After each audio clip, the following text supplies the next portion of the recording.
Vatican City. Today we are revealing 14 secrets of Vatican City. You're aware that Vatican City is home to the Pope and serves as the Roman Catholic Church's HQ. You've even heard about the Sistine Chapel and St. Peter's Basilica. Plus, you religiously watch The Young Pope starring Jude Law. So you know pretty much everything there is to know about the place, right? Wrong. For example, did you know that no one is a born citizen of the country? Or that it has the highest wine consumption in the world, as well as the highest crime rate, though those two superlatives aren't correlated. You might even know that it's governed as an absolute monarchy, so let us impart some information you might not have heard of before. Religious or not, these behind-the-scenes tidbits will enlighten you for your next trip here, or at the very least give you the tools you need to come first at the next trivia night. Number 1. Vatican City is the smallest country in the world. Vatican City takes the title for several superlatives. Some claim it houses the world's most famous artwork, others say it's the world's most spiritual place for Catholics. But there's one thing that's unarguable, and that's that it's the world's smallest country. The independent city-state covers just over 100 acres. That's smaller than New York City's 843-acre Central Park, folks. With approximately 842 residents, it also happens to be the smallest country by population. But don't let its size fool you. It has its own post office, and stamps for that matter, railway station, radio station, flag, and anthem, operates media outlets, and issues passports. It even mints its own euros. Coins are embossed with the Pope's head. That's about the size of it. Number 2. Vatican City is younger than you think. Sure, the Catholic Church has been around for a long time, but that doesn't hold true for Vatican City. In fact, the Italian country only came into existence in 1929 with the signing of the Lateran Treaty, which recognized it as an independent state. Interestingly, it was Benito Mussolini, the head of the Italian government at the time, who signed on the dotted line to make things official. Number 3. Vatican City is the only country on the UNESCO World Heritage Site list. Italy might have the most UNESCO listings than any country, but Vatican City is the only full country designated as a UNESCO site. It made the cut in 1984. Tip: get your passport stamped for future proof that you visited the destination that holds this kind of claim to fame. Number 4. No one is a born citizen of the country. It takes more than being born in Vatican City, or having parents that were born here, to become a citizen. You, quite literally, have to work for it. Here, citizenship is not guaranteed by birth, but appointed to those who are employed in the city-state, think cardinals and members for the Swiss Guard. And if that's not enough pressure, there's more. If you lose your job, your citizenship is subsequently revoked, and those who aren't citizens of another country automatically become Italian. Number 5. Vatican City has the world's biggest winos. Despite its minuscule population, Vatican City manages to come out on top for having the highest consumption of wine per capita. According to recent research conducted by the Wine Institute, an average resident downs 54.26 liters per year. But there's an explanation for these impressive numbers. It's said that large amounts of vino are being distributed during communion. Either way, it's time to up your game, France. Number 6.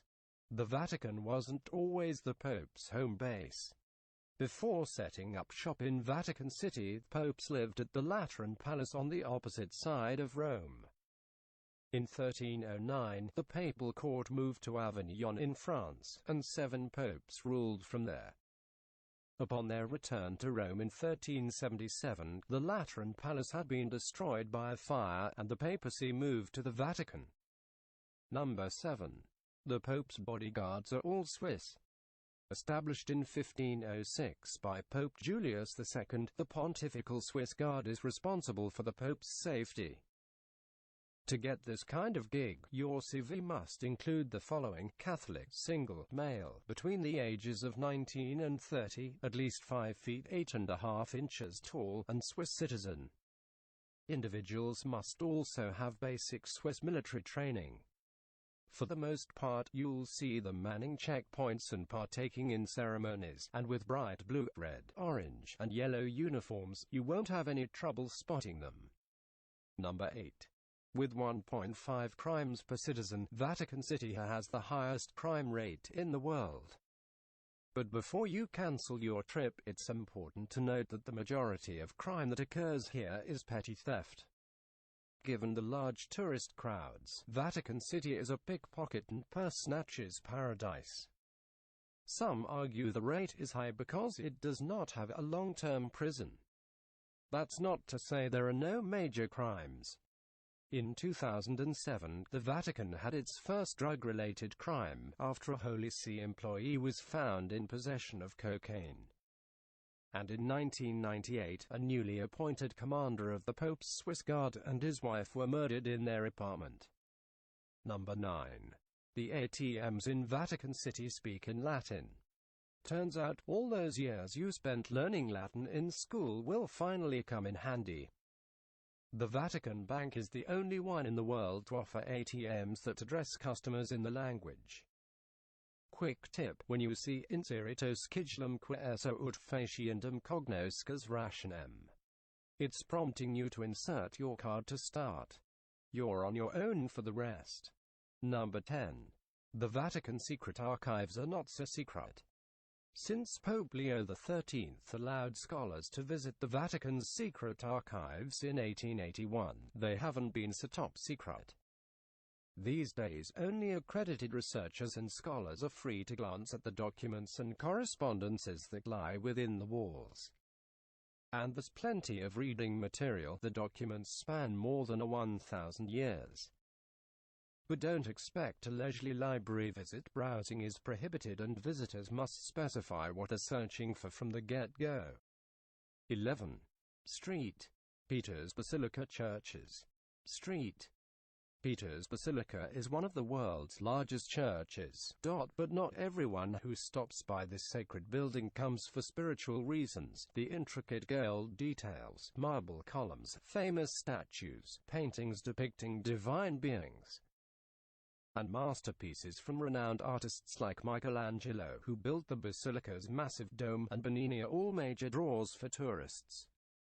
Some even choose to climb the 300-plus steps to the top for an unparalleled view of Rome. In the center of St. Peter's Square lies the Egyptian obelisk, an approximately 84-foot structure that was moved to this location in 1586. And what lies beneath the surface is just as fascinating. Street. Peter's Basilica sits over several graves, including that of St. Peter, the original pope.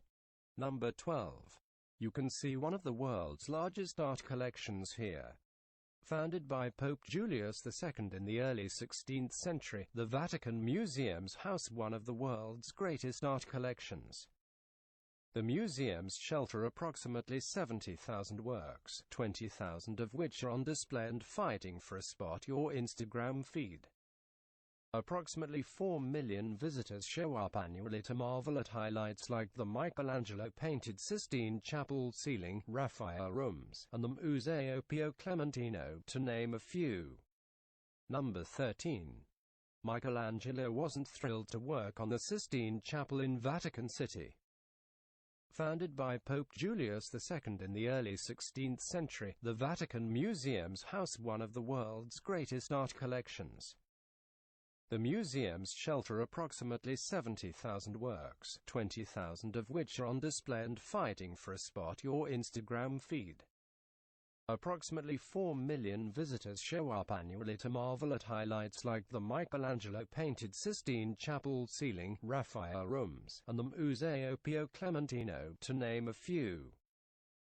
Michelangelo was in his 30s and working on Pope Julius II's marble tomb when he was asked to decorate the Sistine Chapel ceiling. Interestingly, he didn't jump at the opportunity. In his defense, he considered himself a sculptor, not a painter. Still,